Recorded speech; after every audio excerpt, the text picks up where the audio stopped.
源应该如何分配的时候，我们应该着重在大学的教育功能，而不是大学的学术研究功能。举个例子，今天有一个女性在社会上可能扮演母亲以及职业妇女的角色，但是今天我们在讨论劳工资源应该如何分配的时候，这个女性在这个议题里面应该讨论她的职业妇女的角色，非讨论其母亲的角色。所以今天虽然我方承认学术研究跟高等教育里面会有重叠以及相关的部分，但是两者并不全然等于，所以在讨论今天这个辩题的时候，不能够混为一谈。而教育资源根据教育部以及国外教育学者的定义是，进行教育活动时所需的人力、财政、物理资源以及教育资讯等等，像是师资、教育经费、校舍设备、教学制度以及知识，都是属于教学资源涵盖的范畴。而今天辩题讨论的集中投资，指的应该是在有好几个可供投资的标的里面，倾向选择单一种投资标的进行资金的投入或资源的投入，这才叫做集中投资。举个例子，私立大学的董事会在讨论我这一笔钱到底要投入到哪里的时候，他不会想要把这个钱投入到国立大学，因为投入到国立大学对我这个私立学校的董事会来说，没有任何的收益，不是一个投资标的。所以对于这些私立大学的董事会来说，它的投资标的只有一个，就是自己的私立大学。所以当一个私立大学的董事会把钱放到自己的学校的时候，我们不会说这是一种集中投资的概念。而什么叫做平均分配？平均分配是在指这个可供投资的标的里面，我尽可能依其实际需求给予资源公平的对待，这是属于这个平均分配的概念。定义完辩题之后，我们来讨论高等教育的目标是什么？高等教育的目标一样有两个，一个是培育专业人才，另一个是建立学生健全的人格品德。这两者缺一不可，而且两者是并重的。因为不管是一个有才无德或有德无才的学生，这都不是我们乐见的结果。所以社会对于这个大学的期待是什么？我们期待今天学生进入大学之后都能够达成这两个目标，然后毕业。对我们来说，这个大学教育才是有意义的。所以，我们先从人格品德教育的这个部分来讨论。现况在台湾的政府对于大学的人格品德教育有好几期的5年品德教育计划，而这些跟人格品德相关的教育资源，像是相关的品德教材的研发以及课程的设计，或者是相关讲师的教育训练以及相关的教育讲座，这都属于品德的这个高等教育资源。而对于这些品德发展，对我方来说根本没有任何可以集中投资的必要以及理由。因为对于学生的品德的培育来说，任何一个大学生都应该要享有以及得到这样子的教育资源，不应该以任何的标准来区分何者应该被集中投资，何者不应该被集中投资。再来，我们来讨论这个培育专业人才的部分。刚刚讨论过了，这个大学的设立的目标。理想状态中，大学设立一定是社会有其需求，这样的专业人才对这个社会一定是有其帮助的。所以大学它各有所长，有些学校重理论，有些学校重实践，或者是即便是像我念中文系，中文系也有不同的校系，可能也有分偏向古典文学或现代文学。那对于社会来说，没有任何一个科系或任何一个校系，对于社会来说是没有价值或没有意义的，只是需求大小的问题。那如果只是需求大小的问题的话，那每一个都应该要栽培，每一个都要投资的状况下，应该要依其实际需求给予平均的分配，这才是我们能够得到我们刚才所说的大学培养专业人才的目标，而不是可以去区分说，我觉得那个比较重要，那个比较不重要，所以我多给他一点钱，我不给他这个钱。如果是这样子分配的概念的话，那它就违反了大学设立的目的了。接下来。对方辩友可能等一下会上来跟我们说现况下这个台湾的教育出现一些问题，比如大学太多会稀释这个教育资源，所以这个集中投资才是一种比较有效率的这个分配方式。但是我刚刚讲的是现况下大学这件事情是跟属于现况大学的进场机制以及相关的淘汰措施出现的问题，而不跟属于我们对于大学教育的态度。我方也认为，如果有些大学它只是为了赚钱，而不是认真在办学，或者是学生进了这个学校之后根本没有办法学习到我方刚讲的2点目标，就从这间大学毕业的话，对我方来说，这间大学就是我方刚讲的，根本就不能成为一个投资的标的。因为我先把钱投在这里，完全得不到我要的效益的时候，对我来说根本就不需要投资。这种大学在我方的状况下，我方也希望能够淘汰掉。所以今天我们要讨论的是，在投资有意义的状况之下，我们在这些大学的资金分配上应该如何分配，而不是等一下对方朋友如果上来跟我方讲说，现况下的大学因为太多太腐烂，所以应该集中投资的话，我方认为这不应该是今天题目讨论的重点。所以我方认为大学资源应该要平均分配。谢谢大家。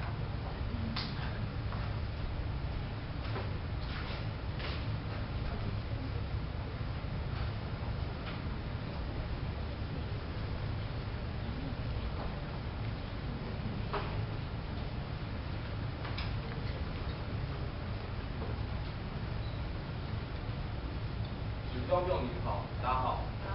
张朋友，我问一个问题哦，您方的论点其实很简单，刚刚就是依照第一个是你们认为高等教育的目的有两个，一个是学术研究跟培育人才。那我们这边要讨论功能有两个。对，那我们这边要讨论培育人才，然后培育人才分两种，一个是才华的部分，一个是德性的部分。那你们觉得德性部分基本上那个资源是平均就好，因为没有请比较好的老师或者师姐啊，或者是。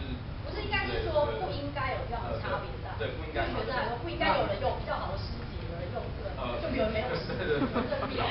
好，那张朋友，这个才能的部分啊，张朋友，你方是认为，每个系所、每个学校，他们存在就有他们的价值，他们对这个社会需求可能有一定的意义，需求可能有大的跟小的差别嘛，对，所以它价值都是一样的，所以你方认为其实应该。应该是它一定有用武之地，只是那个地大不大。好，那张朋友，我简单问几个问题，第一个是。高等教育功能它有两个，那为什么只讨论一个？没有，因为现在讨论没有大学的功能有两个，对，教育是其中一个功能。现在讨论的是教育资源，所以应该是讨论教育的部分。高等教育，张朋友我可以理解一下，高等教育其实就在讲大学教育，对不对？可以这么讲，但是大学有研究跟教育两个部分。张朋友，那您方是不是认为研究跟教育它本身是可以切割开的？大体上是可以切割开，但我刚刚也讲它可能有。张朋友，对，那张朋友有没有一个可能性是他们两个东西不能切割开？比如说我做了很好的研究，我才可以变得很有才华的研究生，或是很有才华。都没有，但是有很多老师他是埋头做研究，而研究成果并不会让学生享有，就是他做这个研究的时候埋头于研究室，但是这个东西不会呈现在他教学上。我就没有，可能他的 paper 写出来之后，对其他学生是不是有帮助？他可以去引用，对不对？他可以学到东西。都没有，我懂了。好，没有不一定。那我们讨论其他东西。您方觉得有才华的地方的部分，你的逻辑是只要它存在这个社会上，就有它价值，对不对？都没有，可是你方应该是说大学如果设立了这个科系，它就是有它的意义。都没有，它的意义可能一部分是你方讲学校想收钱而已。那你方我方要认真没关系。都没有依照您方为了收钱。那我们用您的话来讨论好。您刚刚讲说，对于这个社会可能需求有大改善。举例而言，不是每个中文系毕业都可以当国文老师。然后没有像您方师大中文系，可能每个毕业都是很优秀的中文老师。那可是有些学校可能中文系出来，他就是去卖鸡排，这可能跟刚刚学妹讲的一样。那这种情况底下，它的价值是不是就有区别？价值没有区别。对，价值。都没有，我方的逻辑。都没有只说那个念中文的人，他浪费了当时念中文的教育资源。对。但是我方不懂价值上有什么问题。当然，我方价值就是建立在你方所说的社会对他的需求。那么这个部分我方想讲的，教育政府本来就应该有通盘的政策。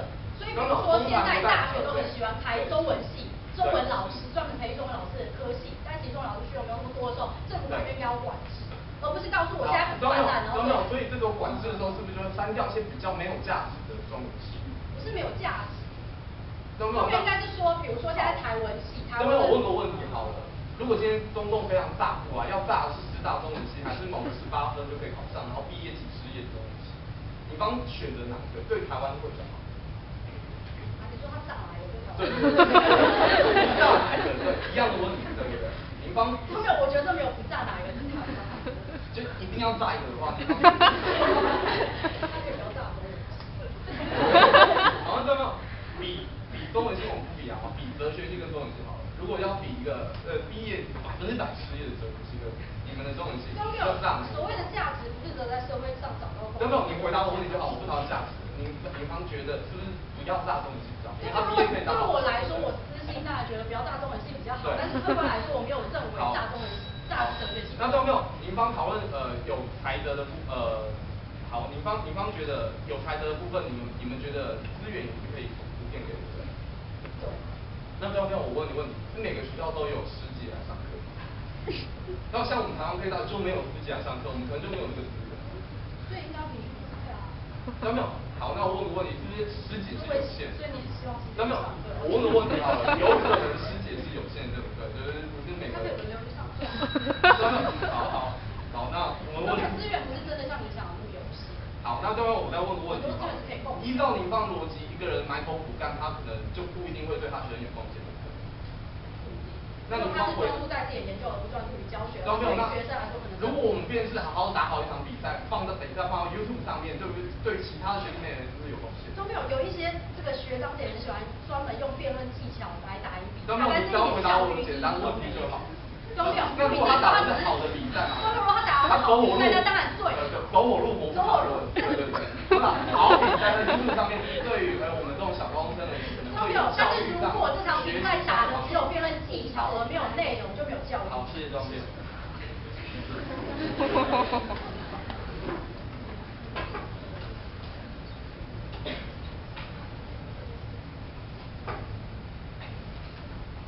大家好，其实今天正方其实从头到尾大概就只讲了几件事情。他们告诉我们在讨论高等教育的时候，是讨论教育、讨论研究。我们只讨论这个专业跟品德上面差别的时候，其实这个品德他们觉得没有办法被集中。那我们来讨论一件事情：当我们看到高等教育资源的时候，我们到底在讨论高等教育里面的资源呢，还是在讨论高等的教育资源呢？当然不是嘛。我们讨论是高等教育里面的资源，应该是要集中分配，还是要这个平均分配？所以我们要讨论高等教育的时候，我们就要知道高等教育里面包含什么。他们也说了，高等教育其实就是我们现在所谓的大学，大学里面包含硕士班、包含博士班，不只是大学生。所以其实就算是他们所讲的教学或研究型，其实也都是现况之下高等教育里面包含的范畴。在这种情况之下，我们又怎么只能讨论教育而不讨论研究呢？那我们去看品德跟专业能力。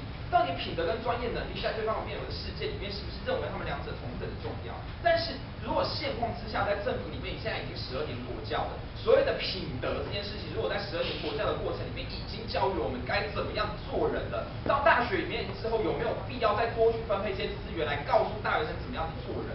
那反过来讲，到底我们在念大学的时候，有多少课程在告诉你做人的？其实也很少，因为到了大学之后，我们强调的东西是建教合作，强调的是产学合作，强调的是一个学生应该要把自己的学习的东西去致力于发挥到社会之上。所以我们的品德其实就不再只是那种我们该怎么做人或怎么待人处事的道理不是，而是我们要多从社团或者多从这一种实际的实习过程之中去学习如何待人接物，如何学习如何在能力发挥的过程里面又能够好好的融入一个团体，融入这个社会。所以在这种情况之下，我们真正去看所谓高等教育资源的时候，我们不能够利用这种国中啊、高中的这种心态来去看什么叫品德教育，这种不是，而是一个学校它能不能够好好的把教育跟研究两者并重做得好，或是如何把学生的专业能力跟实际上社会的运用能够两者相结合，这个东西才会是在现在我们强调高等教育里面的这种教育研究或者是专业或者是品德，才是它真正应该着重的范围。对方辩友最后说，我们想要讲教育资源稀少，没错，他们猜对了。我们想讲教育资源稀少，根据资源里面所讲，在95年台湾的大学的学生人数高达93万人，台湾大学的大学考试录取率高达90.93%，这种东西它事实上在全世界来说都是一种极高的比例。在这种情况之下，我们为什么会有这种状况？是因为台湾的大学过多。对方没有虽然认为大学过多是一种因为它进场机制的不好，所以导致的问题，但其实也不是，因为其实现况之下，高等教育这种东西本来就是在逐渐普及的过程。只不过我们要看的东西叫做，当教育这个东西在逐渐普及，但是教育资源到底是不是应该也集中，还是应该也同样普及到每个人身上？我们会认为，当我们讨论到教育这个东西已经普及，就是大家其实现在都可以接受教育了。其实大家都接受教育是一件好事，但是大家都接受教育的时候，进入到高等教育世界里面，我们是不是依然应该把资源去做平均分配？我们发现不对，因为一旦资源它被平均分配的时候，大家的资源变得过度分散，每个人都去分享。但是我们应该意识到一件事情，就是教育资源的本身是有限的，不论师资本身是有限的，而学生人数是会不断增加的。那在这种情况之下，当资源本身稀少，而人数要不断增加的时候，每个人会分配到的资源就会越来越少。在这种情况之下，每一个学生当他分配到的资源越来越稀少的时候，当他们进入到大学里面，他们学习的过程以及他们能够享受资源的过程，对于一个学生而言，本身他就会开始逐渐产生怠惰的心态。为什么？因为当我进入到学校里面，我发现每个老师一个班开了这个80几个学生，一个老师他只能够对那个很认真向学，或者是很认真想跟老师讨论的学生去做讨论，他没有办法顾及到全班80几个或几百个学生的每个人的意见。在这种情况之下，只有那个最有企图心跟最愿意跟老师这个讨论的学生，才有办法跟老师真的学习到东西。所以当教育资源的稀少的时候，每个人分配到教育资源的状况并不会在现实情况下就是这样，它并不会因此而每个人分配教育资源稀少，而会是有积极向学或者是有企图心的学生，才能够在教育资源稀少的过程里面去得到更多的教育资源。所以为什么我们认为教育资源这种东西应该要去集中化？是因为我们认为，当学生过度都是每个人很轻松都可以享有教育资源的时候，大家是不会认真向学的，大家不会有积极向上的心态的。所以只有竞争出现的时候，我们知道我们必须比别人更强，我们必须更竞争，才能够享受到更多东西，享受到更好的师资的时候，这个学员才会努力，这个学员才会珍惜。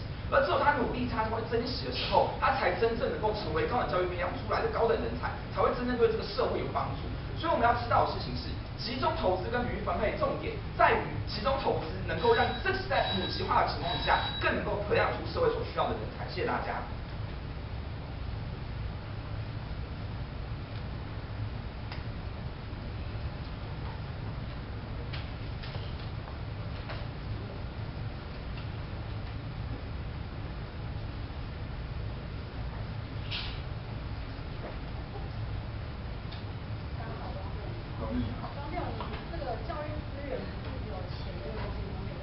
可以啊。好，光正我们下来讨论品格教育的部分。那我们说品格教育和应该要借由某些产学合作，或是跟人与人之间的互动，它才能够更有效的训练能量。这是我认为高等教育里面所注重的品格。没有，那你刚知道这个像比如说清交大这种科技挂帅的学校，他们是怎么在品格教育上跟一般的中等教育的品格教育是不一样的？你可以告诉我。都没有像比如说清大跟交大，他们就开科技伦理的品德课程。因为所谓高等教育的伦理品德，不是叫我们告诉你说要孝顺父母那么简单的，它必须还要跟你的专业结合。好，都没有。接下来请问你，都没有产学合作，如果今天学校跟企业这个合作，那如果政府可以提供这中间媒合的平台，这是不是一种教育资源的提供？政府媒合啊？对啊，就是政府可以啊。对，都没有。那如果政府有这样子的教育资源，但却只提供给清大、交大，不提供给其他学校，是主派。这很合理啊。都没有什么。因为他本来就希望学生去考清大跟交大。对，都没有。对啊。都没有。对于大学生来说，所以只有清大、交大的学生需要学习科技伦理课。不是，第一个是现况之下，资源的分配就不会只集中在清大跟交大。你只要回答我。但是集中在少数学校是件好事。只要回答我，对您方来说，是不是只有清大、交大的学生比较应该学习科技？为什么要讲清大跟交大呢？应该说政府想要积极培养那些。政府投资这个喜欢的学校，比较应该学习这样的伦理品德课程。他如果评鉴之后认为他们确实应该获取更多资源，我们就认为他应该获取。好，刚刚没有这个部分，我方这个想价值上有点差异，那这个之后我们再来做讨论。好，刚刚您方说现况下的高等教育是一种普及的概念，对不对？不是普及的概念，而是希望它高等，就是教育这东西，反正就是逐渐在普及的过程。对，这是现实。高等教育现实上也在普及。现况下在普及。对，都没有，但是我方一开始医院就告诉你说，我方并没有喜欢这样子。我知道你不喜欢啊，那不喜欢这个普及，告诉你，就是不管它有没有普及好了，但是它就是教育资源应该要集中啊。都没有，如果大学教育不是一个普及教育的话，那如果它是属于一个较为少数的精英教育，那在精英教育为什么它还要再更加集中？它就要更加集中。都没有为什么？为什么大家都已经，比如说台湾现在只有3所大学，那为什么资源还要再更加集中在一间大学？第一个是现在台湾不会只都没有，我先问你，如果台湾只剩下3间大学，为什么资源还要更加集中？当然我要跟你讲，所谓政府资源的投资，绝对不是说看你这所学校很厉害就全部把钱都给你，不是这样，而是这个社会上面有需求，或者它这个学校本身有一些研究发展的重点，此时政府觉得还有培养空间，就会多给他一些资源。这个我有个疑问都没有。对于学校的投资是只有政府可以做？当然不一定啊，其他人可以做。你要跟企业合作，也是企业会看你有没有投资的可能性，发展可能性。企业会看你有没有投资的可能性。对。那为什么政府还要做？政府也要投资啊，因为政府要他要这个着重在社会如果每一间大学设立都应该符合大学的目标的时候，为什么政府还可以对其做差别待遇？当然可以啊。对方没有，那对于那些没有办法，因为被差别待遇之后没有办法达成目标的大学，你方如何？它不叫差别待遇，而是不是，因为你申请补助本来就要申请。你申请不过不会有人说你差别待遇，而是因为你有哪些地方那这个部分不够。我有一个好奇，比如说您刚刚讲的就是有点像奖学金，我要符合这个标准。对，都没有，所以奖学金是一个集中投资的概念嘛？大家争取奖学金的机会是均等的时候，为什么这是一个教育资源的？它不均等，它会针对某些特殊需求人设置奖金，比方说清寒补助。都没有，所以。或者是只有成绩考最好那个人可以拿到奖学金，那其他学习不好的学生大家都可以成为成绩考最好的那个人，大家的机会是均等的时候，集中投资在成绩最好的学生身上，所以大家才要努力成为成绩最好的学生。这个奖学金本身的设立并不是一种集中投资的概念，对，当然你刚讲的是一种结果论。难道大家都可以拿到奖学金吗？它不是奖学金。都没有，每一个人得到奖学金的机会是均等的。机会是均等，它没有平均分配哦。对吧？它没有平均分配给大家都拿奖学金，而是只有最好成绩的人可以拿奖学金。教育机会是不是教育资源的一环？教育机会，它不是资源，它是机会哦。都没有教育制度造成的教育机会，教育制度是属于教育资源的一环，所以教育机会是不是教育资源的一环？它不是高等教育的。都没有，但是高等教育里面也包含这个机会的时候，你帮怎么能告诉我，大家都有教育大家都有均等机机会的时候是一种集中投资？谢谢。谢谢。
是要告诉大家，是本来今天你在设立大学的时候，因为你期待它可以为你高等教育培养专业的人才，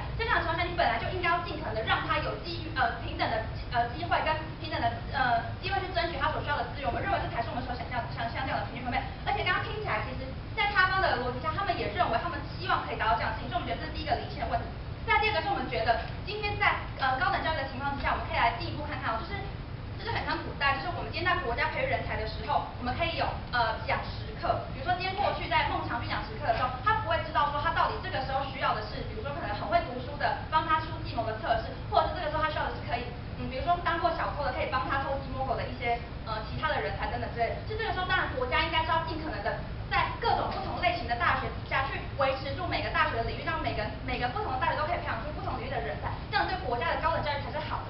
好，所以今天这样的情况下，第一个这个是在实际的问题，就是现况下高等教育的问题跟就是到底是不是集中投资跟评分没有关系。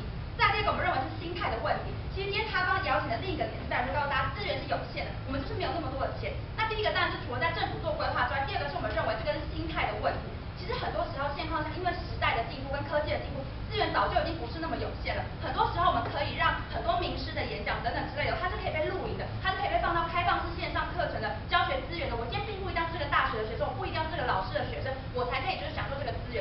可是重点是什么？重点是如果我今天秉持的态度是，我觉得大学应该要集中投资的话，我根本就不会想要去把这些资源分享给大家，让更多的人可以接触。就是我们认为今天除了在就是实际上到底有没有资源的问题之外，第二个还有就是心态的问题。如果你的心态是认为今天大学教育应该要尽可能普及的话，你就会愿意去花钱，比如说去设立这样的网站，或者是就去买这样的设备，去让更多人可以接触高等教育。所以我们觉得今天在讨论这个题目的时候，不只是因然上，我们不只是实然上，我们应该要看现况下的问题是什么，去进行解决。然后第二个更重要的事情是，到底在因然的态度上，我们是抱持着什么样的态度来面对高等心态。好，最后跟大家分享一些概念，就是我们为什么会就是去要切割研究跟教学的差别，是来自于说，今天很多时候我们觉得所谓的研究，它跟我们的大学是没有关系的。就像我们过去可能蒙蔽了，我们认为说我们一定要追求进百大的大学，但其实实际上那些百大那些产出那些论文的产出，到底跟我们在大学里的学习有什么关系呢？是没有关系的。所以我们今天就是一开始告诉大家说，我们应该要着重在教育的部分，是因为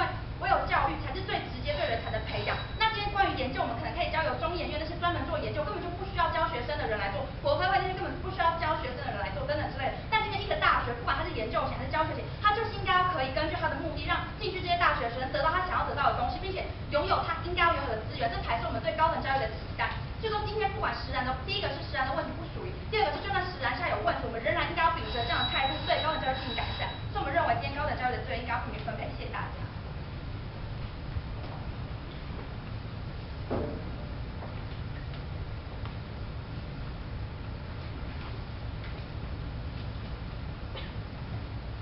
庄哥你好，庄哥其实你们谈的东西哈，我跟你们谈教育。你们今天在讲所谓的集中投资跟平均分配，其实你们就是想要避免比较极端状况，就是说不是完全不平均跟完全集中。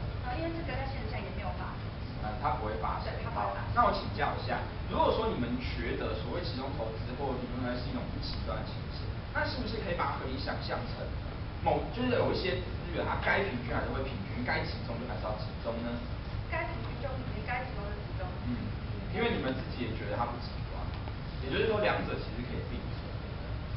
两者可以并存。好，所以您刚的意思是说，那我们已经告诉大家，比如说品格教育，它就是一个已经必然。那请您方举出一个，比如说必然要提供的。那我换个方式问你，换句话说，当你们在讨论所谓的平均分配里面包含所谓的教育的这个申请教育资源的机会上面的平均的时候，请问这种机会上的平均是不是一种不可能集中的状况？也不见得不可能集中啊，比如说你可以限定说什么只有什么样资格的人可以申请。那你觉得这种限定是不好？我们觉得说本来今天就应该要，他如果也应该要可以享有这个资源，或这个资源对他来说完成大学目的是有帮助的，我们就觉得他应该要有这个平均的机会去争取。没有，那你觉得如果说不论是企业也好，或者是政府也好，他们在选择投资某个学校、某个大学的时候，他之所以要设置一个门槛或设置一个标准，请问他的理由是什么？当然，今天大学大家今天都是通过考试的门槛来进大学的，所以说他今天既然可以过这个门槛，就代表他符合他拥有进这个大学。我讲的不是大学生，我讲的是企业或者是政府在投资学校的时候，为什么他要设置一个门槛？类似什么样的门槛？比方说，现在政府它大概有2种这个投资大学的方法，一个东西是5年500亿，它叫做培养一流大学的这个计划；第二个东西是教学卓越计划。那世新大学没有申请到培育一流大学，但是世新大学是这个卓越教学计划。那为什么它第一个要分2种不同的计划来做补助？第二是为什么每个补助里面还有些人可以，有些人不行？